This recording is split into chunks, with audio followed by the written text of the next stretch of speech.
So was Lytton Das, but short-lived. Washington Sundar.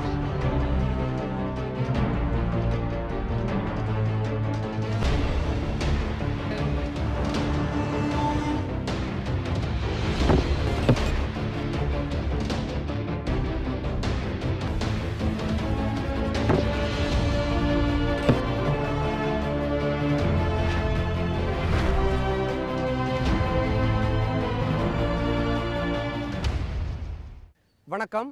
இலங்கையில் நடைபெற்ற முத்தரப்பு T20 கிரிக்கெட் தொடரில் இந்திய அணி சாம்பியன் பட்டம் வெல்வதற்கு முக்கிய காரணமாக திகழ்ந்தவரும் தொடர் நாயகன் விருது வென்றவருமான தமிழகத்தைச் சேர்ந்த இளம் கிரிக்கெட் நாயகன் வாஷிங்டன் சுந்தர் நம்மளுடன் இணைந்திருக்கிறார். அவரிடம் சில சுவாரஸ்யமான தருணங்கள் குறித்து கேட்டறியலாம்.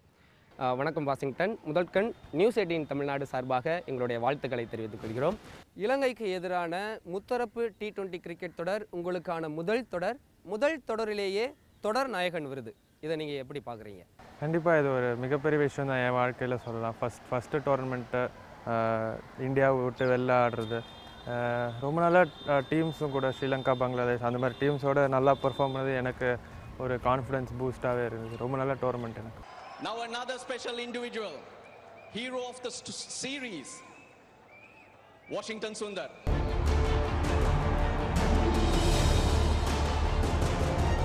There's a check for $4,000 and His Excellency Taranjit Singh Sandhu will present that check. The trophy from Raja Bhargav. இலங்கையில் நடைபெற்ற முத்தரப்பு தொடரின் இறுதிப் போட்டியில் பங்களாதேசத்திற்கு எதிரான அந்த இறுதி பந்த் கண்டிப்பாக நான் உங்கள்கிட்ட கேட்டே ஆகணும். 6 அடித்தா மட்டும்தான் வெற்றி என்ற ஒரு இக்கட்டான சூழ்நிலை. நீங்கள் ரன்னர் சைடில் நின்றுருந்தீங்க. இந்த பாலை நீங்கள் எப்படி பார்த்தீங்க? கண்டிப்பாக ஒரு 6 அடிப்பாருன்ட்டு எனக்கு நிறைய கான்ஃபிடன்ஸ் இருந்துச்சு. ப்ளஸ் அவர் அடித்தோன்னே நான் ஃபஸ்ட்டு 4ன்னு நினச்சேன். 4 நினச்சினோம் நம்ம இன்னும் கேமில் இருக்கோம், சூப்பர் ஓவர் நினச்சிட்டே இருக்கும்போது பால் ஒரு 2-3 அடி தாண்டி வெளில போயிடுச்சு. அது பயங்கரமான மூமெண்ட்டு. அவர் சூப்பராக ஆடினார். ஒரு பயங்கரமான ஒரு இன்னிங்ஸ் ஆடினார்னு தான் சொல்லலாம். 18 வயதே நிரம்பிய இளம் கிரிக்கெட் நாயகன், இந்தியாவிற்காக ஒரு மறக்க முடியாத, ஒரு தவிர்க்க முடியாத வீரராகவும் நீங்கள் வலம் வர போகிறீங்க. உங்களுடைய ஸ்டார்டிங் கெரியரை பற்றி சொல்லுங்கள். ரொம்பவே நல்லா தான் போயிட்டுருக்கு இப்போது வரைக்கும். நான் நிறைய ஹார்ட் ஒர்க் பண்ணுறேன். என் ஹார்ட் ஒர்க்குக்கெலாம் பலன் கிடைக்குது தான் சொல்லுவேன். ப்ளஸ் இன்னமும் நான் நிறைய ஹார்ட் ஒர்க் பண்ணணும் தான். இன்னும் நிறைய நான் அந்த லெவலில் சஸ்டெயின் ஆகணுன்னா இன்னும் நான் நிறைய ஹார்ட் ஒர்க் பண்ணி இன்னும் பெட்டராக ஆகிட்டே தான் இருக்கணும். இது வரைக்கும் நல்லா போயிட்டுருக்கு. பட் இன்னும் கம்மிங் இயர்ஸில் இன்னும் பெட்டராக தான் இருக்கணும்ன்ட்டு என்னோட எண்ணம்.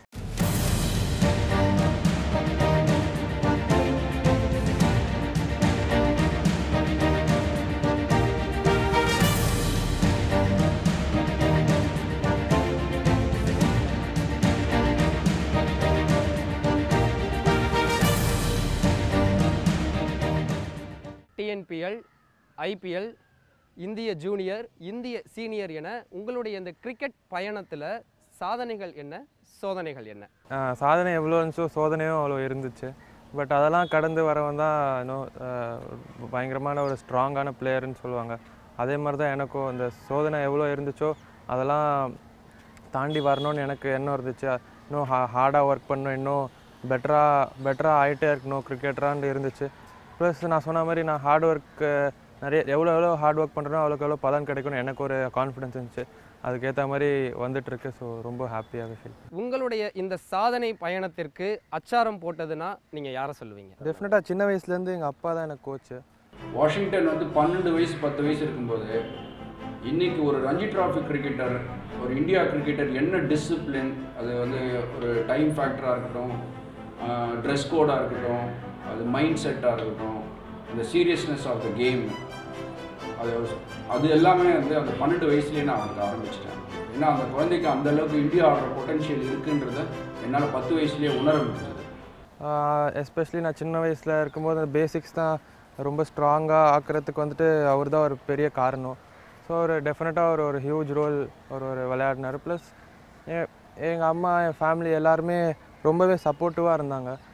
ஸோ ஒரு சின்ன பையன் அந்த லெவலில் அவ்வளோ சீக்கிரம் சக்ஸஸ்ஃபுல்லாக இருக்கணும்னா இந்த விஷயம்லாம் ரொம்பவே தேவை. ஸோ இந்த விஷயம்லாம் அவங்களால கொடுக்க முடிஞ்சது. நானும் ரொம்ப பெருமைப்படுறேன். உங்களுடைய பயிற்சியாளரை பற்றி ஒரு சுவாரஸ்யமான தருணங்க.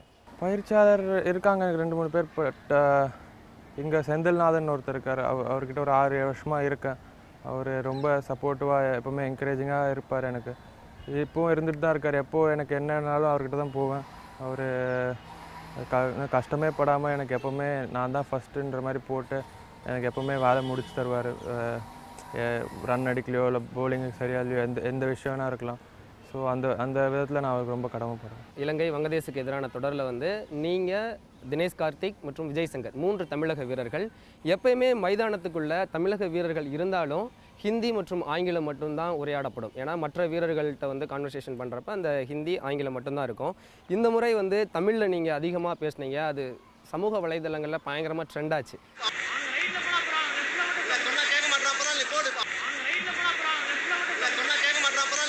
கண்டிப்பாக இப்போது தினேஷ் கார்த்திக்கிட்டே விஜய் சங்கர்கிட்டே என்னை வந்து இங்கிலீஷில் பேச சொன்னால் அது ஒரு மாதிரி ஆக்வர்டாக இருக்கும் கிரவுண்டில் எஸ்பெஷலி. ஸோ அதே மாதிரி ஒரு கீப்பர்கிட்ட வந்துட்டு தமிழ் பேசுகிறது என்னென்னா ஸ்ரீலங்கன் பிளேயர்ஸ்க்கும் புரியாது, பங்களாதேஷ் பேட்ஸ்மேன்ஸ்க்கும் புரியாது. பட் எங்கள் 2 பேருக்கு மட்டும் புரியும். ஸோ அவர் ஏதாச்சும் எனக்கு இன்ஃபர்மேஷன் கொடுக்குன்னா தமிழில் கொடுப்பாரு, நான் அவருக்கு எதாவது சொல்லலாம் தமிழில் சொல்லுவேன். ஸோ ரொம்ப ஈஸியாக இருக்கும். இப்போ ஹிந்தியில் பேசலாம். பட் நாங்கள் 2 பேர் ஹிந்தியில் பேசணுன்னா அது ஒரு மாதிரி ஆக்வர்டாக இருக்கும். பட் தமிழில் பேசுகிறது ரொம்ப கம்ஃபர்டபுளாக ஃபீல் பண்ணுவோம். அதேமாதிரி 3 பேர் தமிழ்நாட்டிலேருந்து இருக்கும்போது ரொம்ப பெருமையாக இருந்துச்சு. 3 பேருக்கும் ஒரே டீமில் ஆடும்போது ரொம்பவே நல்லா இருந்துச்சு இந்த டோர்னமெண்ட். அந்த வகையிலையும் பார்த்தீங்கன்னா இந்திய அணியில் கடந்த ஆண்டுகளோடு ஒப்பிடும் பொழுது இந்த வருஷம் 3 தமிழக வீரர்கள் இந்திய அணிக்காக விளையாடுனீங்க. இதை நீங்கள் எப்படி பார்க்குறீங்க? கண்டிப்பாக நாங்கள் தமிழ்நாடு டீமாக பார்த்தீங்கன்னா போன வருஷம் ரொம்ப நல்லா பண்ணிகிட்டு இருந்தோம். ஸ்டேட் டோர்னமெண்ட்லலாம் 2 பெரிய டோர்னமெண்ட் ஜெயிச்சோம். அதோட பலன் தான் சொல்லலாம். தினேஷ் கார்த்திக் ரொம்ப வருஷமாக இருக்கார். பட் நானும் விஜய் சங்கர் பார்த்திங்கன்னா அந்த மாதிரி டோர்னமெண்ட்டில் நல்லா பர்ஃபார்ம் பண்ணி தான் வரும். விஜய் சங்கரும் நல்லா பண்ணார். இந்த இந்தியா ஸ்ரீலங்கா சீரீஸில் ரொம்ப நல்லா பண்ணார். ஸோ ரெண்டு தமிழ்நாடு வீரர்கள் புதுசாக ஒரு இந்தியன் டீமில் வர்றது ரொம்ப ஒரு ஹாப்பியாக தான் ஃபீல் பண்ணுறோம் 2 பேருமே. ஸோ அதான் நான் சொன்ன மாதிரி போன வருஷம் ரொம்ப நல்ல டோர்னமெண்ட் தமிழ்நாடு எங்கள் ஸ்டேட்டுக்கு. ஸோ அந்த மாதிரி நல்லா பர்ஃபார்ம் பண்ண டீம் நல்லா வின் பண்ண நிறைய பிளேயர்ஸ்க்கு வந்துட்டு ஆப்பர்ச்சுனிட்டி கிடைக்குது. முதல் முறையாக இந்திய அணிக்கு தேர்வாகிவிட்டேன் அப்படின்ற ஒரு செய்தி கிடச்சோன்னே நீங்கள் எப்படி ஃபீல் பண்ணீங்க? டெஃபினட்டாக ரொம்ப ஹாப்பியாக தான் ஃபீல் பண்ணேன். ஏன்னா எல்லாருக்குமே எனி கிரிக்கெட்டர் நீங்கள் போய் கேட்டிங்கன்னா இந்தியா ஆனன்னு தான் ஆசை சொல்லுவாங்க. எனக்கு வந்து இந்த வயசுலேயே கிடைச்சது இன்னும் ஒரு பெரிய ஹாப்பியான ஒரு ஃபீலிங் தான். ப்ளஸ் டெஃபினட்டாக எனக்கும் வந்துட்டு இந்தியாவுக்கு ஆடணும், நிறைய மேட்சஸ் இந்தியா ஆடணும், அந்த மாதிரி நிறைய இன்னும் விஷஸ் இருந்துச்சு. பட் இவ்வளோ சீக்கிரம் என்னால் பண்ண முடிஞ்சது வந்து நான் ரொம்ப ஹாப்பியாக ஃபீல் பண்ணுறேன். ஸோ டெஃபினட்டாக அந்த நியூஸ் வரும்போது நான் ரொம்ப ஹாப்பி. எல்லாரோடையும் ஷேர் பண்ணேன், ஃபேமிலி ஃப்ரெண்ட்ஸ் கூடலாம். ஸோ அவங்க என்னை விட இன்னும் ரொம்ப ஹாப்பியாக இருந்தாங்க. வீட்டில் ஷேர் பண்ணுறப்ப அம்மாவும் சரி அப்பாவும் சரி இதுக்கு முன்னாடி நம்ம இப்போ பேசினோம், ரொம்ப அது ஒரு உணர்வுபூர்வமான தருணங்கள் அப்படின்னாங்க. அதை கொஞ்சம் எக்ஸ்பிளைன் பண்ணுங்களேன். கண்டிப்பாக இப்போது ஃப்ராங்காக சொல்லலாம், என்னை விட அவங்க தான் ரொம்ப ஹாப்பியாக இருப்பாங்க இந்த மாதிரி விஷயம்லாம். ஸோ ஏன்னா நான் வந்து ஒர்க் பண்ணுறேன், ப்ராக்டிஸ் போகிறேன், விளையாடுறேன். பட் அவங்க வந்துட்டு அவங்க எதுவும் பெருசாக பண்ண முடியாது, வெறும் சப்போர்ட் தான் பண்ண முடியும். பட் சப்போர்ட் பண்ண அவங்க பையன் நல்லா பண்ணும்போது அவங்களுக்கு ரொம்ப என்னை விட அவங்க தான் ஹாப்பியாக ஃபீல் பண்ணுவாங்க. ஸோ டெஃபினட்டாக அந்த ஃபீல் வந்து என்னால் புரிஞ்சிக்க முடியுது. கண்டிப்பாக இன்னும் பெரிய விஷயங்கள் அவங்களுக்கு தரணும்னு எனக்கு ஒரு ஆசை. ஃபஸ்ட்டு இந்தியாவுக்கு செலக்ட் ஆகிட்டேன்னு ஓடி வந்து சொல்லும்போது ரொம்ப ஓடி வந்து நான் கிச்சனில் இருந்தேன். ஓடி வந்து சொல்கிறான், அம்மா நான் இந்தியாவுக்கு செலக்ட் ஆகிட்டாம்மா அப்படின்னு. நமக்கு அந்த நேரத்தில் ரொம்ப சந்தோஷம், கத்திட்டோம், ஒரே சந்தோஷமாக இருந்தோம். அது மாதிரி ஒவ்வொன்றும் ஓடி வந்து சொல்லுவான், ஒவ்வொரு விஷயத்தையும். நமக்கு அதே மாதிரி இன்றைக்கி வருவேன், நான் கப்பு வாங்கிட்டு வருவேன்னு சொல்லிட்டு போனான். ஸ்ரீலங்காவில் போய் நான் நல்லா பர்ஃபார்ம் பண்ணிட்டு வருவேம்மா சொல்லிட்டு போனால், இன்றைக்கி அதே மாதிரி அவனுக்கு அந்த மேன் ஆஃப் த மேட்ச் கிடச்சிது. எல்லாம் சந்தோஷமாக இருக்குது. வாஷிங்டன் வந்து இந்தியாவுக்கு ஆடி முதல் முறையாக வந்து அவர் மேன் ஆஃப் த சீரீஸ் வாங்கியிருக்காரு இந்த நிதஹாஸ் ட்ராஃபி ஸ்ரீலங்காவில். ஸோ அது வந்து எங்கள் ஃபேமிலிக்கு ரொம்ப பெருமையான விஷயம். அண்ட் அவர் தான் யங்கஸ்ட் பிளேயர் இன்டர்நேஷ்னலில் வந்து இந்த மாதிரி ஒரு மேன் ஆஃப் த சீரீஸ் வாங்கிறது, இந்த ஒரு அச்சீவ்மெண்ட் பண்ணுறது. Hero of the series, Washington Sundar. Under 19 டீமில் நீங்கள் செலக்ட் ஆகிட்டீங்க, இந்தியன் டீமுக்காக விளையாட போகிறீங்க. கோச் ராகுல் டிராவிட்டை பற்றி கண்டிப்பாக நான் உங்கள்கிட்ட கேட்டே ஆகணும். ராகுல் டிராவிட் வளர்த்தெடுத்த பிள்ளைன்னு கூட நான் உங்களை சொல்லலாம். அதுக்கு அடுத்தபடியாக உங்களை மெருகேற்றினவர் ராகுல் டிராவிட்னு கூட நம்ம சொல்லலாம். ராகுல் டிராவிட்டை பற்றிய சுவாரஸ்யமான தருணங்கள். இப்போ அண்டர் 19 ஆடும்போது அது ஒரு நல்ல வருஷம் எனக்கு. அது நல்லா ஸ்டேட்டில் நல்லா பர்ஃபார்ம் பண்ணி, ஜோனில் நல்லா பர்ஃபார்ம் பண்ணி இந்தியன் டீம் போகும்போது அது ஒரு வித்தியாசமாக இருந்துச்சு. பட் என்னால் வந்துட்டு அடுத்த லெவல் இப்போது சீனியர் இந்தியாலாம் ஆட முடியுன்ற பிலீஃப் கொடுத்ததே அவர் தான். எனக்கு அது வரைக்கும் எனக்கு வந்துட்டு நம்ம வேலையை போகணும், நம்ம ஆடணும் அப்படி போயிட்டு இருந்தேன். பட் அவர் தான் எனக்கு வந்துட்டு உன்னால் ஆட முடியும், உனக்கு அந்த ஸ்கில் இருக்குது உனக்கு அப்படின்னு சொல்லி அந்த ஒரு பிலீஃப் எடுத்து கொடுத்ததே அவர் தான். ஸோ அந்த மாதிரி ஒரு ஆள் வந்துட்டு இந்த மாதிரி விஷயம் சொன்னாங்கன்னா கண்டிப்பாக அது உண்மையாக தான் இருக்கும். அப்பத்துலேருந்து தான் நான் வந்து அந்த பிலீவ் பண்ணவே ஆரம்பித்தேன், சீனியர் இந்தியாலாம் ஆட முடியும்னு. ஸோ கண்டிப்பாக அவருக்கு ரொம்ப நான் கடமைப்படுறேன். ரொம்ப ஹாப்பியாகவும் இருக்குது. அவரோட ஒரு 1 whole year நான் அவரோட இருந்தேன், அவரோட நிறைய கற்றுக்கிட்டுன்றது. முதல் ஐபிஎல் தொடர், அதுக்கடுத்து புனே அணிக்காக செலக்ட் பண்ணது, அதற்கப்புறம் இப்போ ஆர்சிபி உங்களை 3.20 கோடி ரூபாய்க்கு விலைக்கு வாங்கியிருக்கிறாங்க. இந்த காத்திருந்த தருணங்களை பற்றி சுவாரஸ்யமான நிகழ்வுகள். கண்டிப்பாக ஐபிஎல் தான் என்னோட ஒரு ஸ்டெப்பிங் ஸ்டோனாகவே இருந்துச்சு. லாஸ்ட் இயர் பார்த்தீங்கன்னா ஐபிஎல்லில் நல்லா பர்ஃபார்ம் பண்ணனால தான் இந்த மாதிரி ஒரு ஸ்டேஜ் எனக்கு கிடச்சிது. ஸோ நிறைய விஷயங்கள் கற்றுக்கலாம். ஐபிஎல் மாதிரி ஒரு டோர்னமெண்ட், ஒரு லாங் டோர்னமெண்ட், 2 months டோர்னமெண்ட், நிறைய டிஃப்ரெண்ட் டீம்ஸோட ஆடுவீங்க, டிஃப்ரெண்ட் பிளேயர்ஸை பார்ப்பீங்க.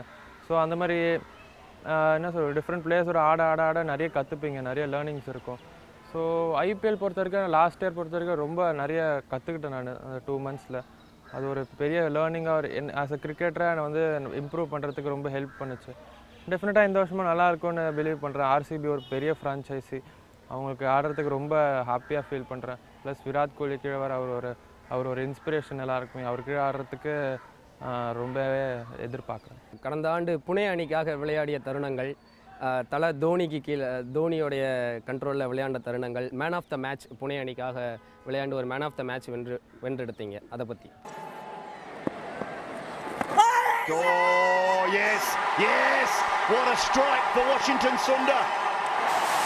கண்டிப்பாக நான் சொன்ன மாதிரி நிறைய லேர்னிங்ஸ் இருந்துச்சு. லேர்னிங்ஸை விட நிறைய ஸ்டார்ஸோட ஆட வந்துட்டு ஒரு ஆப்பர்ச்சுனிட்டி கிடச்சிது.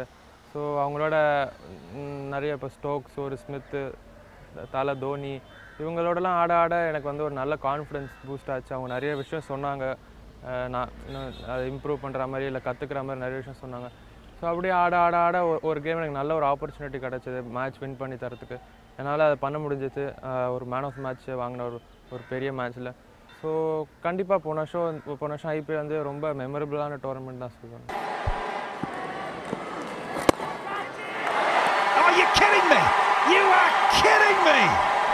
கடந்த ஆண்டு ஐபிஎல் தொடரில் புனே அணியில் தோனி தலைமையின் கீழ் விளையாண்டீங்க. இந்த வருடம் Chennai team back to form, அதே தோனி தலைமையின் கீழ் சென்னை அணிக்காக விளையாடலேன்னு எதுவும் வருத்தம் இருக்கா? ஒரு சென்னையால் வந்துட்டு டெஃபினட்டாக சென்னை சூப்பர் கிங்ஸ் ஆடணுன்ட்டு கண்டிப்பாக ஆசை இருக்கும். ப்ளஸ் அவங்க ரொம்ப பெரிய டீம் வேறு. லாஸ்ட் அந்த ஒரு 8 years பார்த்திங்கன்னா அவங்க எல்லா வருஷமும் பிளே ஆஃப்ஸ் போய் 2 வருஷம் கப் அடித்து பயங்கரமான ஒரு டீமாக இருந்திருக்காங்க. கண்டிப்பாக சென்னை சூப்பர் கிங்ஸ் ஆடணுன்னு ஆசை இருந்துச்சு. பட் என்னால் அங்கே ஆட முடியல. பட் அதுதான் அந்த ஐபிஎல்லோட பியூட்டியே. நீங்கள் பார்த்தீங்கன்னா இப்போ ஒரு டெல்லி பிளேயர் வந்து ஒரு கல்கட்டாக்கோ ஒரு பெங்களூருக்கோ ஆடுவான், சென்னை பிளேயர் வெளியில் ஆடுவான். ஸோ அதுதான் அந்த ஒரு ஐபிஎல் பியூட்டி. நீங்கள் எல்லா டீம்ஸும் சமமாக தான் பார்க்கணும், சமமாக தான் பார்க்க நான் விரும்புகிறேன். எனக்கு ஆர்சிபி மாதிரி ஒரு டீம் கிடச்சது நான் இன்னும் ரொம்ப ஹாப்பியாக ஃபீல் பண்ணுறேன். ஏன்னா நீங்கள் equally very good side RCB, நிறைய ஸ்டார் பிளேயர்ஸ் இருக்காங்க. நீங்கள் ஏபிடி, விராட் கோலி விட்டிங்கன்னா கூட நீங்கள் ஏபிடி இருப்பான், மெக்கலம் இருக்கார். ஸோ இந்த மாதிரி பிளேயர்ஸ், கெயில் நிறைய வருஷம் இருந்தார். ஸோ ஒரு பெரிய ஃப்ரான்ச்சைசி தான் ஆர்சிபி. நான் ரொம்பவே ஹாப்பியாக ஃபீல் பண்ணுறேன் அந்த மாதிரி ஒரு டீமுக்கு ஆடுறது. And so was Litton Das, but short-lived. Washington Sundar.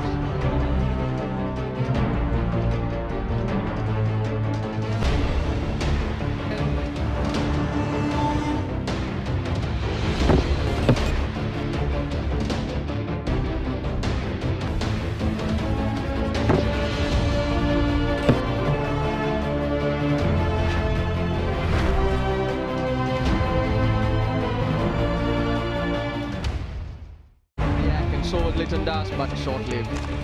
Washington Sundar.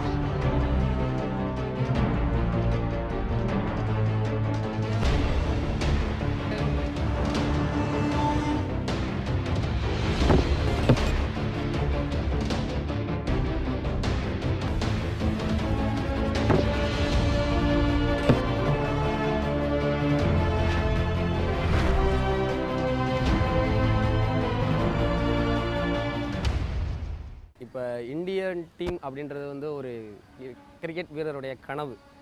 India அப்படின்றது கிடச்சிருச்சு. நீங்கள் அடுத்து என்ன எய்ம் பண்ணுறீங்க? கண்டிப்பாக நான் ஒரு கிரிக்கெட்டராக பார்த்தீங்கன்னா நிறைய விஷஸ் இருக்கும், நிறைய சாதிக்கணும்னு இருக்கும். பட் இப்போதைக்கு எனக்கு வந்துட்டு இப்போ இந்த நேரத்தில் என்ன பண்ண முடியும்னு அதில் மட்டும் என் மைண்ட் இருக்கணும்ன்ட்டு நான் பிலீவ் பண்ணுறேன். நான் இந்த ப்ரெசென்ட்டில் மட்டும் இருக்கணும். இன்றைக்கி இப்போ என் கையில் என்ன இருக்கோ அது என்னால் பெஸ்ட்டாக பண்ணணும். அதுதான் என்னோட இது. பட் கண்டிப்பாக நீங்கள் பேக் ஹவுஸ் மைண்ட் பார்த்தீங்கன்னா நிறைய விஷஸ் இருக்கும், நிறையா சாதிக்கணும்னு இருக்கும். பட் என்னை பொறுத்த வரைக்கும் இப்போ நான் என்ன பண்ணணுன்றது மட்டும் பற்றி யோசித்தா எனக்கு நான் அப்படி தான் இருந்திருக்கேன் இவ்வளோ வருஷமாக. அப்படி இருந்ததுனால தான் இவ்வளோ கொஞ்சம் சக்ஸஸ்ஃபுல்லாக இருந்திருக்கேன்னு நான் பிலீவ் பண்ணுறேன். ஸோ இனிமேலும் எனக்கு அப்படியே இருக்கணுன்ட்டு அது ஒரு ஆசை. இலங்கை தொடரில் வந்து நீங்கள் தமிழில் பேசின விஷயத்த சமூக வலைதளங்களில் பயங்கர ட்ரெண்டாச்சு. தமிழண்டா அப்படின்ற மாதிரியான ஹேஷ்டேக்கில் பயங்கரமாக கொண்டாடியே தீர்த்தாங்க. தினேஷ் கார்த்திக்கும் சரி, உங்களையும் சரி. அந்த தமிழக ஃபேனுக்கு நீங்கள் என்ன சொல்ல விரும்புகிறீங்க?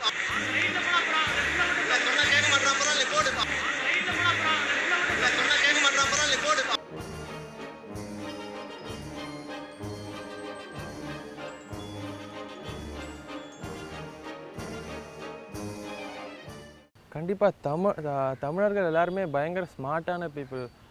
பார்த்தீங்கன்னா எல்லாருக்குமே ஒரு நல்ல நாலேஜ் இருக்குது, நல்ல நாலேஜ் உள்ள பீப்புள், நல்ல எஜுகேட்டட் பீப்புள் எல்லாருமே. அந்த மாதிரி ஒரு மக்கள் வந்து எனக்கு சப்போர்ட் பண்ணுறாங்கன்னா எனக்கு உண்மையிலே ரொம்ப பெருமையாக இருக்குது. நீங்கள் எந்த தமிழர்களும் போய் பாருங்கள், அவங்க ஒரு என்ன சொல்கிற ஒரு இன்னொரு தமிழருக்காக உயிரே கொடுப்பாங்க. இந்த சப்போர்ட் வைஸ் நீங்கள் பார்த்தீங்கன்னா ரொம்பவே ஹெல்ப்ஃபுல்லாக இருப்பாங்க. நீங்கள் எங்கே வேணால் போய் பாருங்கள். ப்ளஸ் ரொம்ப நாலேஜ் உள்ள பீப்புள், அதுதான் எனக்கு நான் எப்போவுமே நம்புறது. ஸோ அந்த மாதிரி ஒரு மக்கள் எனக்கு சப்போர்ட் பண்ணுறாங்க. நீங்கள் சொன்ன மாதிரி ட்ரெண்டிங்காலாம் போகுதுன்ற போது எனக்கு பெருமையாக இருக்குது. இன்னும் நிறைய தமிழர்களுக்காக இன்னும் நிறைய பண்ணணும்னு ஒரு தமிழராக எனக்கு ஒரு ரொம்பவே ஆசை. இந்திய கிரிக்கெட் அணியில் கடந்த ஆண்டுகளை ஒப்பிடும் பொழுது இந்த ஆண்டு 3 தமிழக வீரர்கள் இடம்பெற்றிருந்தீங்க. இதற்கான காரணம் என்ன? கண்டிப்பாக நான் சொன்ன மாதிரி இந்த கன்சிஸ்டன்ட் பர்ஃபார்மன்ஸஸ் தான் ஒரு காரணம்னு சொல்லலாம். ப்ளஸ் நான் சொன்ன மாதிரி லாஸ்ட்டு நாங்கள் தமிழ்நாடு ரொம்ப நல்லாவே பண்ணோம். ப்ளஸ் ரொம்பவே நல்லா விளையாடிட்டு வந்துருக்கோம். கன்சிஸ்டண்ட்டாக எல்லாருமே ரன் அடிக்கிறோம், எல்லாம் விக்கெட் எடுக்கிறோம், எல்லாம் பண்ண எங்களுக்கு ஒரு பிலீஃப் வந்து பர்ஃபார்ம் பண்ண டெஃபினட்டாக அதுக்கு பலன் கிடைக்கும். டெஃபினட்டாக ஒரு பெரிய லெவலில் ஆப்பர்ச்சுனிட்டிஸ் கிடைக்கும். அதே மாதிரி நாங்கள் பிலீவ் பண்ண மாதிரி கிடச்சிட்டு தான் இருக்குது. ஸோ இனிமேலும் எங்கள் கையில் தான் இருக்குது. நாங்கள் எவ்வளோ நல்லா பெர்ஃபார்ம் பண்ணுறோமோ அவ்வளோ நல்லா அந்த லெவல்லே இருக்க முடியும். இந்திய அணிக்காக தமிழகத்திலிருந்து தேர்ந்தெடுக்கப்பட்ட ஒரு இளம் கிரிக்கெட் வீரர் நீங்கள். இனி வரக்கூடிய இளம் கிரிக்கெட் வீரர்களுக்கு தமிழ்நாடு கிரிக்கெட் சங்கம் எந்த அளவுக்கு ஒரு சப்போர்ட்டிவாக இருக்குது, அது மட்டும் இல்லாமல் தமிழ்நாடு பிரீமியர் லீக் எந்த அளவுக்கு ஒரு ஹெல்ப்பாக இருக்குது? தமிழ்நாடு போர்டு வந்து டவுட்டே இல்லை, பயங்கர சப்போர்ட்டிவாக இருக்குது. நீங்கள் பார்த்தீங்கன்னா எல்லா வருஷம் வந்து நிறைய டிஸ்ட்ரிக்ட் கேம்ப்ஸ், நிறைய சிட்டிலேயே கேம்ப்ஸ் தான் நடத்திட்டுருக்காங்க. ப்ளஸ் டிஎன்சிஏ போர்டு தான் வந்துட்டு ஒரு டிஎன்பிஎல் மாதிரி ஒரு டோர்னமெண்ட் எடுத்துகிட்டே வந்தாங்க. நீங்கள் பார்த்தீங்கன்னா டிஎன்பிஎல் வந்ததுக்கப்புறம் நிறைய பிளேயர்ஸ் வந்துட்டு உலகத்துக்கே தெரிய ஆரம்பித்தாங்க. நிறைய பிளேயர்ஸ்க்கு ஐபிஎல் மாதிரி ஒரு ஆப்பர்ச்சுனிட்டி கிடச்சிது. ஐபிஎல் மட்டும் இல்லை, நிறையா அவங்க இந்த லீக் மேட்சஸும் இல்லை லீக் இன்னும் டீம்ஸ் கிளப்ஸ்க்கு எல்லாருக்குமே ஒரு நல்ல ஆப்பர்ச்சுனிட்டி கிடச்சிது. ஸோ இதுக்கு மேலே ஒரு போர்டு வந்து நல்ல சப்போர்ட்டிவாக இருக்க முடியுமான்னு தெரியல. அவ்வளோ சப்போர்ட்டிவாக இருக்காங்க. பட் அதை நான் சொன்ன மாதிரி எல்லாமே எங்களுக்கு இருக்குது. பட் எங்களுக்கு என்ன தேவைன்னா நல்லா பர்ஃபார்ம் பண்ணி எங்களை நல்லா பார்த்துக்கணும். அது மட்டும்தான் எங்கள் கையில் இருக்குது. அது பண்ண மற்ற விஷயம் எல்லாமே தானாக நடந்து தான் இருக்குது. கண்டிப்பாக இந்த அளவுக்கு ஒரு கிரிக்கெட் வீரராக உருவாகுவதற்கு உங்களுடைய ரோல் மாடல் யார்? ரோல் மாடல் கண்டிப்பாக மகேந்திர சிங் தோனி தான் சொல்வேன். அவர் எஸ்பெஷலி டிவியில் நிறைய பார்த்துருக்கேன். பட் அவரை நான் போன வருஷம் ஆர்பிஎஸ்ஜியில் பார்க்க அவர்கிட்ட நிறைய கற்றுக்கினேன். அவர்கிட்ட ஒரு கோடி விஷயம் கற்றுக்கலாம் அவர் கூட இருக்கும்போது. ஸோ அந்த மாதிரி விஷயம் கற்றுக்க அவர் இன்னும் நீங்கள் என்ன சொல்கிறது, இன்னும் தான் எனக்கு ரொம்ப பிடிக்க ஆரம்பிச்சுது. டெஃபினட்டாக அவர் மாதிரி ஒரு ஹியூமன் பீயிங் ரொம்ப கம்மி பேர் தான். கிரிக்கெட்டரோட அவர் மாதிரி ஒரு ஹியூமன் பீயிங் வந்து நிறைய பேர் இருப்பாங்களா டவுட்டு தான். ஸோ டெஃபினட்டாக அவர்கிட்ட நிறைய கற்றுக்கிட்டேன். அவர் கூட இன்னும் நிறைய கிரிக்கெட் ஆடணும்னு எனக்கு ஒரு ஆசை இருக்குது. வாஷிங்டன் இந்தியா அண்டர் 19 ஆடும்போது ராகுல் டிராவிட் சார் தான் கோச்சாக இருந்தார். ஸோ அப்போ வந்து டிராவிட் பற்றி சொல்லும்போது, ஏன்னா டிராவிட் வந்து ஒரு லெஜெண்ட் அண்ட் அவருக்கு கீழே ஆஸ் அ கோச் வந்து அவராக இருக்கும்போது அவருக்கு கீழே வாஷிங்டன் ஆடினது, அவரோட கைடன்ஸில் வந்து அந்த ஒரு ஃபியூ மந்த்ஸ் ஸ்பெண்ட் பண்ணதுன்றது வந்து வாஷிங்டனுக்கு ரொம்ப பெரிய லேர்னிங்காக இருந்துச்சு.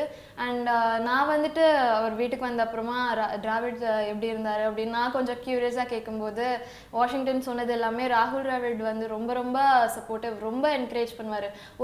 ஒரு வார்த்தை கூட வந்து டவுனாகவோ நெகட்டிவாகவோ பேசினதே கிடையாது. At any point of situation எங்கே டீம் என்ன நிலையில் இருந்தாலும் வந்து ராகுல் டிராவிட் வந்து ரொம்ப தட்டி கொடுத்து பசங்களை மேலே தூக்கி விட்டு ரொம்ப என்கரேஜிங்காக இருப்பாருன்னு தான் சொல்லியிருக்காரு.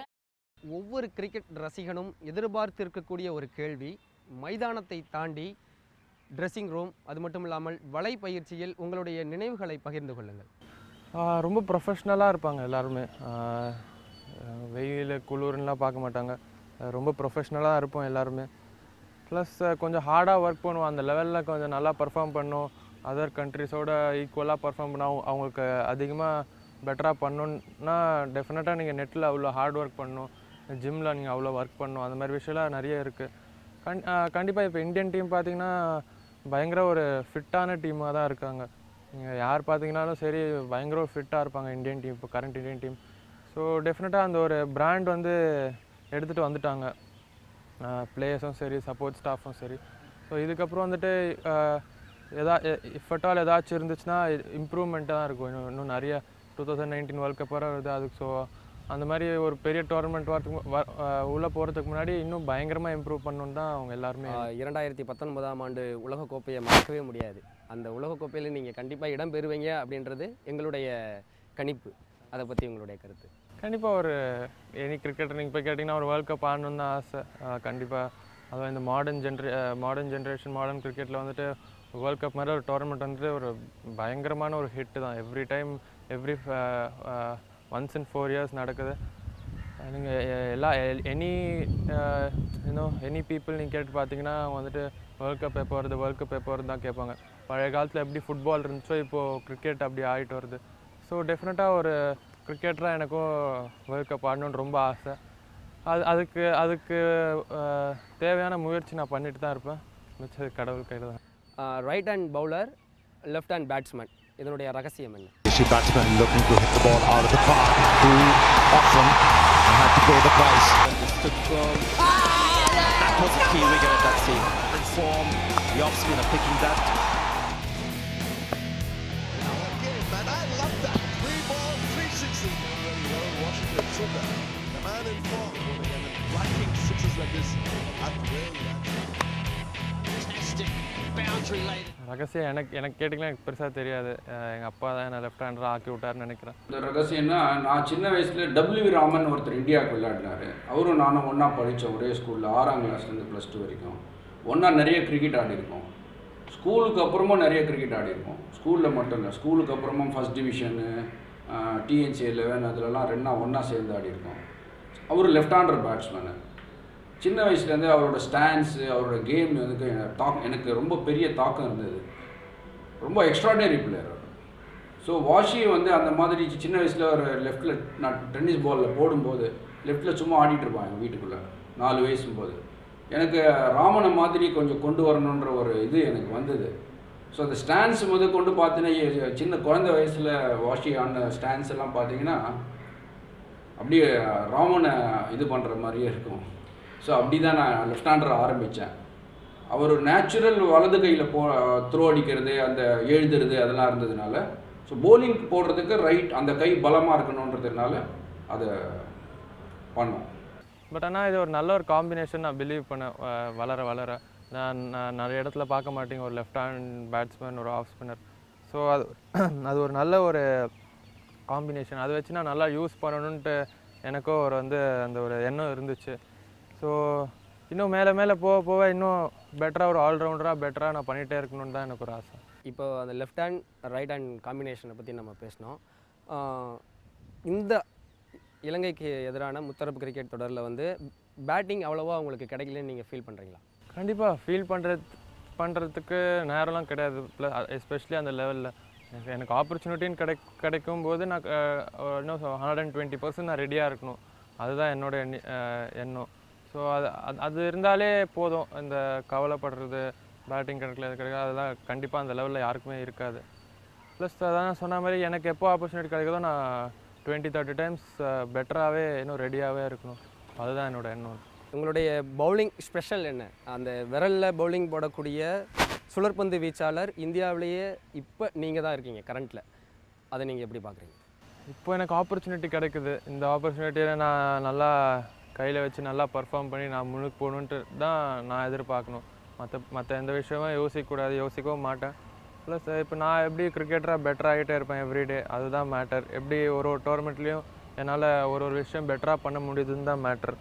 ஸோ கண்டிப்பாக என்னால் பண்ண முடியும்னு ஒரு நம்பிக்கை இருக்குது. நானும் அதுக்கு ஏற்ற முயற்சி நான் பண்ணுவேன்னு எனக்கும் டெஃபினட்டாக ஒரு நம்பிக்கை இருக்குது.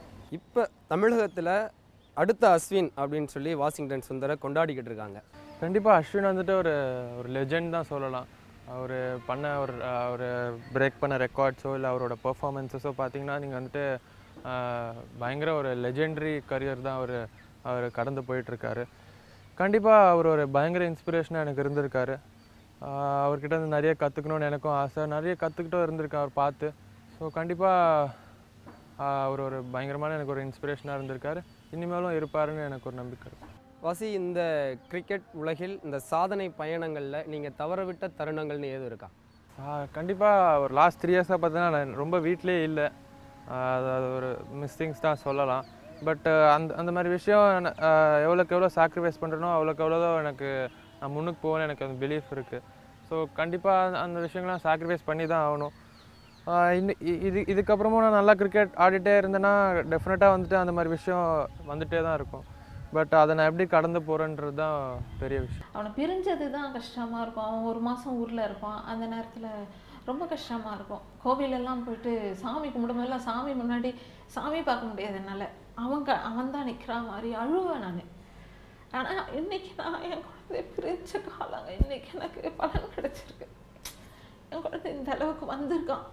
அதுதான் நம்ம பிரிஞ்சது. அப்போ அன்றைக்கி நான் ஃபீல் பண்ணேன், குழந்தைய பார்க்க முடியல, பேச முடியல அப்படின்னு. ஆனால் இன்றைக்கி நான் சந்தோஷப்படுறேன். எவ்வளோ நான் ஃபீல் பண்ணி எவ்வளோ வருத்தப்பட்டோமோ இன்றைக்கி எங்களுக்கு அந்த குழந்தை அவ்வளோ சந்தோஷத்தை கொடுத்துருக்கு. Yeah, can show a little dance but short-lived. Washington Sundar.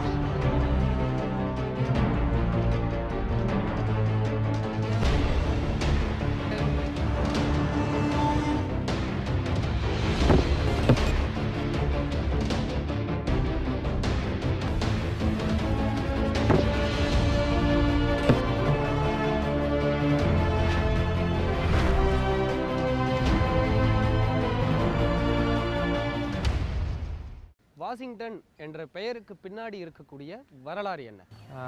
என் அப்பாவோட மென்டார் பேர் வாஷிங்டன். அவர் நிறைய எங்கள் அப்பாவுக்கு ஹெல்ப் பண்ணியிருக்காரு. ஒரு மோர் தென் மென்டாராக இருந்திருக்காரு எங்கள் அப்பாவுக்கு. ஸோ அவர் இறந்து ஒரு வருஷத்துலேயே தான் நான் பிறந்தேன். ஸோ அப்பாவுக்கு வந்துட்டு அவர் ஞாபகத்தில் அவர் பையனுக்கு அவர் பேரை வைக்கணுன்ட்டு ஆசை. அதே மாதிரி வச்சார். நானும் அதுக்கு ரொம்ப பெருமைப்படுறேன். வாஷிங்டன் சுந்தர்ன்ற ஒரு யூனிக்கான நேமு. அது கண்டிப்பாக நானும் பெருமைப்படுறேன். அதுவும் அந்த மாதிரி ஒரு மனுஷன் ஒரு என் அப்பாவுக்கு அவ்வளோ சப்போர்ட்டிவாக இருந்திருக்காருன்ற போது அவர் பேர் எனக்கு இருக்குன்றது போது நான் ரொம்ப பெருமையாக தான் ஃபீல் பண்ணுறேன். வாஷிங்டனை நான் திருவல்லிக்கேணியில் பிறந்து வளர்ந்தேன். நான் எங்கள் வீட்டுக்கிட்ட வாஷிங்டன் பிடி வாஷிங்டன் ஒருத்தர் இருந்தார். அவர் வந்து எனக்கு இன்றைக்கி நான் இந்த நிலைமைக்கு இருக்கிறேன்னா அது பிடி வாஷிங்டன் தான். அவர் வந்து எனக்கு படிப்புக்கு, என்னுடைய கேரியருக்கு, முக்கியமாக என்னோடய ஸ்போர்ட்ஸ் டெவலப்மெண்ட்டுக்கு நீ ஒரு ஸ்போர்ட்ஸ்மேன், ஒரு சாதாரண மனுஷன் இல்லை, நீ ஒரு ரியல் ஸ்போர்ட்ஸ்மேன்ன்றதை எனக்கு காமிச்சதே அவர் தான். அவர்கிட்ட இருந்த கற்றுக்கிட்ட ஒழுக்கம், அவர்கிட்ட இருந்த கற்றுக்கிட்ட குணங்கள், அதை நான் ஸ்ட்ரிக்டாக இருக்கணுன்றது, அதெல்லாம் தான் என்னோடய பையனுக்கு என்னால் அதை ட்ரான்ஸ்ஃபர் பண்ணி அந்த டெவலப்மெண்ட் என்னால் கொண்டு முடிஞ்சது. ஸோ அவர் பிறந்தக்கு இவன் பிறந்தான். எனக்கு சின்ன வயசுலேருந்தே அவருக்கு ஏதாவது இவ்வளோ பண்ணியிருக்காரு எனக்கு என்னோடய வாழ்க்கையில். ஸோ அவருக்கு எதாவது நான் என்ன பண்ண போகிறேன்னு யோசித்தேன். ஸோ அவருடைய பேரை என் குழந்தைக்கு வைக்கிறது மூலமாக இது நல்லா இருக்கும்னு நினச்சி அந்த வாஷிங்டன்ன்ற பேரை அவருக்கு ஒரு நன்றி கடனாக இருக்குன்றதுக்காக நான் வச்சேங்க. வாஷிங்டன் நீங்கள் அப்பா செல்லமா அம்மா செல்லமா? கண்டிப்பாக அம்மா செல்லம் தான். ஏன்னா அப்பா கொஞ்சம் சின்ன வயசுலேருந்து ஸ்ட்ரிக்ட்டு. பட் அம்மா கிட்ட தான் நான் முக்கால்வாசி நேரம் இருப்பேன். அம்மா ரொம்ப ஸ்வீட்டாகவே இருப்பாங்க எப்போவுமே. அம்மா செல்லம் கண்டிப்பாக. நாங்கள் 2 பேரும் செல்லம். அவன் வந்து எங்களுக்கு செல்லம். அப்பா அம்மா என் பொண்ணு, எங்கள் 3 பேருக்குமே அவன் தான் உலகமே. அப்பா உங்களுக்கு ஆரம்பகட்ட பயிற்சியாளர். அவருடைய பயிற்சி ஸ்டைலை பற்றி சொல்லுங்கள். இப்போ வந்து ரொம்ப ஸ்ட்ரிக்டான ஒரு கோச்சர். எல்லாமே பர்ஃபெக்டாக இருக்கணும்னு நினைக்கிற கோச்சர். கண்டிப்பாக அவர் மாதிரி ஒரு கோச் வந்து சின்ன வயசில் எனக்கு அந்த இல்லைனா இவ்வளோ தூரம் நான் வந்திருப்பேன்னா எனக்கு பெரிய ஒரு குவெஸ்டன் மார்க் தான். கண்டிப்பாக அவர் ஒரு ரொம்ப நல்ல ஒரு அந்த நிறைய பாயிண்ட்ஸ் வந்து நல்லா ரீட் பண்ணக்கூடிய ஒரு கோச்சர், நல்லா அப்சர்வ் பண்ணக்கூடிய ஒரு கோச்சர். ஸோ டெஃபினட்டாக அவரோட ரோல் என் வாழ்க்கையில் வந்து ரொம்ப ஹியூஜ் தான் சொல்லுவேன். எனக்கு டுவல் ரோல் எனக்கு அதில் பார்த்தீங்கன்னா அப்பாவாக நான் அவங்ககிட்ட பாசத்தை ரொம்ப காட்டுவேன். வீட்டை விட்டு வெளியில் போயிட்டா நாங்கள் பேசிப்போம், கிரவுண்டுக்கு போயிட்டா நான் அப்பா கிடையாது, நீ பையன் கிடையாது, என்னோடய ஸ்டூடெண்ட்டாக இருக்கிறதா தான் நீ அங்கே, அந்த மாதிரி ஒரு அக்ரிமெண்ட்டில் தான் வி ஸ்டார்டட். அப்பாவுக்கு பயிற்சியாளர், அதுக்கு அடுத்தபடியாக நீங்கள் பயிற்சியாளர் அப்படின்னா நீங்கள் யாரை சொல்லுவீங்க? இப்போ வரைக்கும் எனக்கு செந்தில்நாதன் தான். செந்தில்நாதன் அவர் என்னோட பேட்டிங் கோச்சாக இருந்திருக்காரு. இப்போ வரைக்கும் அவர் தான் பேட்டிங் கோச் எனக்கு. அப்புறம் வெங்கட் ரமணான்னு ஒருத்தர், அவர் தான் என்னோடய போலிங் கோச்சு. அவர்கிட்ட நிறைய ஒர்க் பண்ணியிருக்கேன். இவங்க 2 பேரோட நான் நிறைய ஒர்க் பண்ணியிருக்கேன். எது எனக்கு டவுட் இருந்தாலும் எது இருந்தாலும் இவங்ககிட்ட போய் நான் கிளாரிஃபை பண்ணிப்பேன். ஸோ இவங்க 2 பேர் எனக்கு மோர் தென் ஒரு சப்போர்ட்டிவ் திங்காக இருந்திருக்காங்க, இனிமேலும் இருப்பாங்கன்னு எனக்கு ஒரு நம்பிக்கை இருக்குது. வாஷிங்டன் சுந்தர் வந்து அண்டர் 16 டேஸ்லேருந்தே நல்லா தெரியும். முதல்ல வந்து லீக் ஆடும்போது பேட்ஸ்மேனாக ஆட ஆரம்பித்தார். கொஞ்சம் கொஞ்சம் போலிங் போடுவார். அண்டர் 16 வந்து ஒரு நல்ல ஒரு எஸ்டாப்ளிஷ் ஆனோன்னா அண்டர் 19 செலக்ட் ஆனார். அந்த டைமில் நாங்கள் வந்து நோட்டீஸ் பண்ணோம். அண்டர் 19 நேஷ்னல் கேம்பில், நேஷ்னல் கிரிக்கெட் அகாடமியில் பெங்களூரில் வந்து பயிற்சி எடுத்துட்டார். அப்போ வந்து நாங்கள் நிறையா என்கரேஜ்மெண்ட் கொடுத்து போலிங் நல்ல ஆக்ஷன் நல்லா இருக்குது அப்படின்னு சொல்லிட்டு நல்ல கான்ஃபிடன்ஸ் கொடுத்து போலிங் போட வச்சோம். அந்த போலிங் போட வச்சதில் அவர் வந்து நிறைய கான்ஃபிடன்ஸ் வந்தது அவருக்கு. அங்கேருந்து வந்து நிறையா போயிட்டு லீக் மேட்ச்சில் போலிங் போடணும், நிறைய லாங் ஸ்பெல் போடணும் அப்படிங்கிற அந்த ஒரு இதை வந்து we incorporated in his mind. Washington, உங்களுக்கு பிடிச்ச ஆல்ரவுண்டர் யார்? எனக்கு பிடிச்ச ஒரு ஆல்ரவுண்டர்னால் இப்போதைக்கு பென் ஸ்டோக்ஸ் தான் சொல்லுவேன். அவர் பயங்கரமான ஒரு அத்லீட், அவர் நேச்சுரல் அத்லீட். அவருக்கு பார்த்தீங்கன்னா பயங்கரமான ஒரு பேட்ஸ்மேன், நல்ல ஒரு போலர், சூப்பர் ஃபீல்டர். ஸோ அவரை நான் பார்த்து ரொம்ப அட்மையர் பண்ணேன். எஸ்பெஷலி போன வருஷம் பூனே டீம்லேயும் அவரும் ஆடினார். அவரை பார்த்து நிறைய கற்றுக்கிட்டேன். அவர் பார்க்க எனக்கு அவர் வந்து நிறைய பிடிச்சியும் இருந்துச்சு. கண்டிப்பாக அவர் தான் எனக்கு ரொம்ப பிடிக்கும் இப்போ வரைக்கும் நான் சொல்கிறேன். நீங்கள் பாராட்டு மலையில் நினைச்சிக்கிட்டு தான் இருக்கீங்க. உங்களுக்கு பிடிச்ச பாராட்டு, நான் இந்த பாராட்டை கேட்டு ரொம்ப மனது உருகிட்டேன் அப்படின்னா நீங்கள் எந்த பாராட்டை சொல்லுவீங்க? இப்போதைக்கு எனக்கு அப்படி எதுவும் சொல்ல தெரியல. பட் நிறைய பேர் எனக்கு நிறைய விஷ் பண்ணியிருக்காங்க. எஸ்பெஷலி இந்தியன் டீம்லேயே எனக்கு வந்து என்னை வந்து நிறைய புகழ்ந்துருக்காங்க. ஸோ அந்த விஷயம்லாம் நான் எனக்கு ரொம்ப ஹாப்பியாக ஃபீல் பண்ணுவேன் எப்போவுமே. கண்டிப்பாக அந்த ஒரு சின்ன பையனுக்கு ஒரு பெரிய கிரிக்கெட்டர்ஸ் கிட்டேருந்து ஒரு காம்ப்ளிமெண்ட் வரும்போது டெஃபினட்டாக ஹாப்பியாக ஃபீல் பண்ணுவேன். அதே மாதிரி தான் எனக்கும் அந்த மாதிரி மூமெண்ட்ஸ் என் வாழ்க்கையில் கிடச்சதுக்கு வந்து நான் ரொம்ப பெருமையாக ஃபீல் பண்ணுறேன். வாசி, இப்போ நீங்கள் இந்தியா டீமுக்கு தேர்வாகி விளையாண்டுக்கிட்டு இருக்கீங்க. ஆப்போனன்ட் டீம் இவங்க இருந்தாங்கன்னா எனக்கு ரொம்ப பிடிக்கும், அவங்களுக்கு எகெயின்ஸ்டாக நான் சைன் பண்ணணும்னு ஆசைப்பட்றேன் அப்படின்னா ஆப்போனன்ட் டீம் யார், அவங்க எதற்காக? நான் ரொம்ப நிறைய இன்டர்நேஷ்னல் கிரிக்கெட் ஆடலை இப்போ வரைக்கும். ஸோ ஆட தான் எனக்கு தெரியும் எந்த ஆப்போனண்ட்டோட இன்னும் எக்ஸைட்டடாக இருக்குன்னு. பட் ஆனால் ஜென்ரலாகவே எனக்கு வந்து ரொம்ப ஆசை ஆஸ்திரேலியா, ஒரு இங்கிலாந்து, ஒரு நியூசிலாந்து, ஒரு சவுத் ஆஃப்ரிக்கா ஒரு டீம்ஸோட ஆடுறது ரொம்ப எனக்கு ஒரு என்ன சொல்கிறது ஒரு ஆசை தான். அவங்களுக்கு எதிர்த்து ஆடுறது. ஏன்னா நான் எப்போவுமே சின்ன வயசுலேருந்தே ஃபீல் பண்ணியிருக்கேன் அந்த மாதிரி டீம்ஸ் வந்து ரொம்ப ஸ்ட்ராங்கான டீம்ஸ். எப்போவுமே இங்கே ஒரு பிக் டோர்னமெண்ட் பார்த்தீங்கன்னா அந்த 4 டீம் எப்போவுமே இருப்பாங்க. ஸோ இந்த மாதிரி டீம்ஸோட நல்லா பண்ணணும், நல்லா பெருசாக பண்ணணுன்ட்டு எனக்கு கண்டிப்பாக ஒரு ஆசை.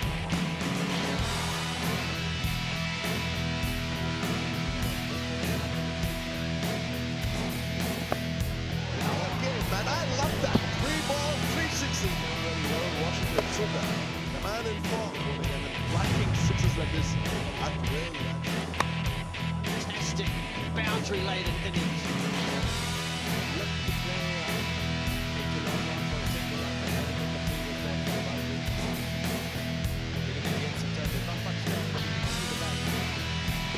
Looking to play towards long on and the that's in the air and he's taken. இப்போ ஆர்சிபி கூட நீங்கள் விளையாட போகிறீங்க. சர்வதேச வீரர்கள் அதிக பேர் இருக்காங்க. எடுத்துக்காட்டு நம்ம டிவில்லியர்ஸ் இருக்கார். ஸோ இந்த மாதிரி சர்வதேச வீரர்கள் இருக்கும் பொழுது அவர்களிடமிருந்து நீங்கள் கற்றுக்கணும் அப்படின்னா நீங்கள் என்ன கற்றுக்க போகிறீங்க? கண்டிப்பாக ஒரு பிளேயர்கிட்ட ஒரு நல்ல குவாலிட்டி இருக்கும். இப்போ இந்த மாதிரி கேட்டிங்கன்னா எனக்கு என்ன சொல்கிறது தெரியாது. பட் ஒரு பிளேயர்கிட்ட ஒரு விஷயம் கற்றுக்க முடியும், டிஃப்ரெண்ட் திங்ஸ். இந்த பிளேயர்கிட்ட இதுதான் கற்றுக்கணும்னு அப்படின்னு இல்லை. பட் எஸ்பெஷலி ஃபாரினர் பிளேயர்ஸ்கிட்ட அவங்க எப்படி அவங்கள கேரி பண்ணிக்கிறாங்க, ஒரு பிளேயர்கிட்ட ஒரு குவாலிட்டி இருக்கும். அந்த சின்ன சின்ன நல்ல குவாலிட்டிஸ் வந்து எடுத்துக்கிட்டால் அது ஒரு கான்ஃபிடன்ஸ் பூஸ்டாகவோ இல்லை ஒரு பெரிய லேர்னிங்காகவோ இருக்கும். மறுபடியும் கேட்குறேன், இந்த விரலில் போடக்கூடிய பவுலிங்கை பற்றி, அதோடைய ஸ்பெஷல் என்ன, அது உங்களுக்கு எப்படி பழக்கமாச்சு, அதை பற்றி? சின்ன வயசுலேருந்தே நான் ஆஃப் ஸ்பின் போட்டுட்டு தான் இருக்கேன். பட் இதோட ஸ்பெஷாலிட்டி பார்த்திங்கன்னா நிறைய இருக்குது. அந்த ட்ரிஃப்ட்டுன்னு வாங்க, அந்த ஹைட் யூஸ் பண்ணுறதுன்னு வாங்க, நிறைய இருக்குது. பட் நீங்கள் கிரிக்கெட் ஹிஸ்ட்ரியில் எடுத்து பார்த்தீங்கன்னா நிறைய ஆஃப் ஸ்பின்னர்ஸ் வந்து பெரிய பேர் வாங்கியிருக்காங்க. நீங்கள் பிரசன்னாவாக இருக்கட்டும், வெங்கட் ராகவனாக இருக்கட்டும், நம்ம ஆர்எஷ்னாக இருக்கட்டும், இப்போ ஆஸ்திரேலியாவில் இந்த நேதன் லயனாக இருக்கட்டும், இந்த மொயின் அல்லியாக இருக்கட்டும், நீங்கள் பார்த்தீங்கன்னா all over the world cricket ஹிஸ்ட்ரியில் வந்து இந்த ஆஃப் ஸ்பின்னர்ஸ் வந்து பெரிய ரோல் வந்து ப்ளே பண்ணியிருக்காங்க. அவங்க என்ன சொல்கிற ஒரு மேட்ச் வின்னிங் பர்ஃபார்மன்ஸஸ்க்கோ இல்லை அவங்க கரியர் வந்து ஒரு லெஜெண்டரி கரியராக ஆகிறதுக்கோ பார்த்திங்கன்னா அவங்களோட ஆஃப் ஸ்பின் பவுலிங் வந்துட்டு ரொம்ப ஹெல்ப் பண்ணியிருக்கு. டெஃபினட்டாக வந்து ஆஃப் ஸ்பின்னர்ஸ் வந்து பயங்கர ஒரு ஹிஸ்ட்ரி இருக்குது. இதை பற்றி கண்டிப்பாக அது ஒரு பெரிய எஃபெக்டிவாக இருக்கும். ஒரு ஆஃப் ஸ்பின்னர் வந்து கண்டிப்பாக ஒரு எஃபெக்டிவான ஒரு வெப்பன் தான் எல்லா ஃபார்மேட்லையும். அவர் வந்து ஃபிங்கர் ஸ்பின்னர் அப்படின்னு சொல்கிறது வந்து அவருக்கு வந்து நல்ல ஒரு ஹை ஆர்ம் ஆக்ஷன் இருக்குது, நல்ல ஹைட் இருக்குது, ஒரு காம்ப்ளிகேட்டட் ஆக்ஷன் இல்லாமல் ரொம்ப ஈஸியாக வந்து போட முடியுது.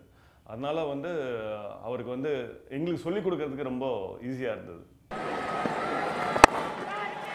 Chance! Raidu's gone as well. Steve Smith with the Vivo perfect catch. Presented by Mr. Amitabh Chaudhary. 3 for 16 of 4 overs. Washington, நீங்கள் பேட்டிங் பிடிக்கிறப்ப ஃபர்ஸ்ட் பால்லையும் 6 அடிச்சிருக்கிறீங்க. அதே மாதிரி உங்களுடைய பந்து வீச்சில் டாட் பாலும் இருக்குது, 6 அடித்த தருணங்களும் இருக்குது. உங்களுடைய பந்து வீச்சில் ஃபர்ஸ்ட் பால் 6 அடித்தா நீங்கள் எப்படி ஃபீல் பண்ணுவீங்க? கண்டிப்பாக ஒரு நல்ல பால் 6 போச்சுன்னா என்ன பண்ணுறதே தெரியாத மாதிரி ஒரு ஃபீலிங் இருக்கும். பட் டாட் பால் போடும்போது அந்த ஓவர் இன்னும் நிறைய டாட் பால்ஸ் போடணும், இல்லை பவுண்டரி கொடுக்காம போடணும்னு அந்த ஒரு எண்ணம் இருக்கும்.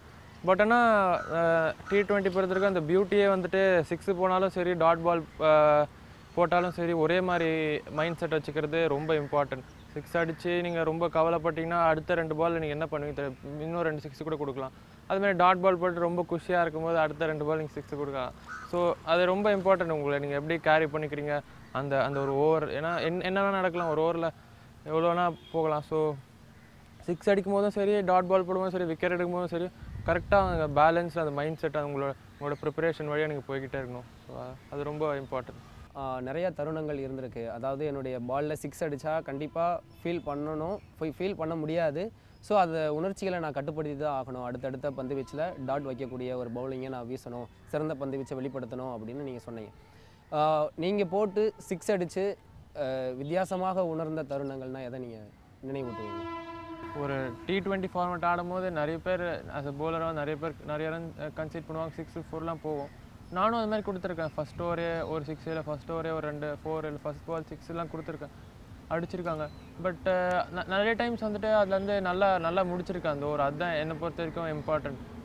ஃபஸ்ட்டு ஸ்டார்ட் பண்ணும்போது நீங்கள் 6 4 கொடுத்துட்டா கூட அந்த ஓவரை நல்லா ரொம்ப பேடான ஓவர் இல்லாமல் கொஞ்சம் டீசெண்டான ஓவராக முடித்தா கூட அதுதான் டீமுக்கு வந்து நல்லது. நீங்கள் ஃபஸ்ட் 2 பாலில் 10 ரன் கொடுத்துட்டு ஒரு 14 ரனில் முடித்தா கூட ரொம்ப நல்லது. ஃபஸ்ட் 2 பால் 10 ரன் கொடுத்துட்டு நீங்கள் ஒரு 22 ரனில் முடிச்சிங்கன்னா டீமுக்கு தான் அது ஒரு பெரிய ஒரு காசு. ஸோ T20, ODI, டெஸ்ட் இந்த 3 ஃபார்மேட்டில் கிரிக்கெட் இருக்குது. நீங்கள் எந்த பிளேயர், எதுக்கு நீங்கள் ஆப்ட் ஆவீங்கன்னு நினைக்கிறீங்க?